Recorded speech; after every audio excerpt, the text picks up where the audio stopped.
Hey everyone, this is Tim from YourSixTech. Today in this video I'm going to show you how to cancel your pre-orders on your Nintendo Switch. So if you went ahead and tried to buy something and it's just a pre-order and you haven't paid for it yet, well, it's very easy to go ahead and cancel this out if the game hasn't released or something like that. But let's go up to the top, go to our name, and go to the specific page, and then we can go down to user settings and scroll on down, and we can go to where it says check your subscriptions.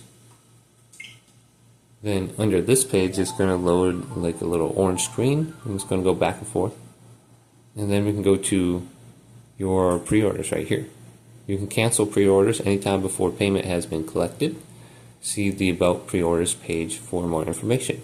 So you should be able to see the game under here, and there should be an option to cancel it out. It says about pre-orders. If you scroll on down, it says select account information, select your pre-orders, and then cancel the pre-order. So it's pretty straightforward. You should be able to cancel it out under this page. But hopefully this quick little video did indeed help you out. If it did, leave it a big thumbs up. Subscribe to my channel down below. More technical videos coming up next on YourSixTech.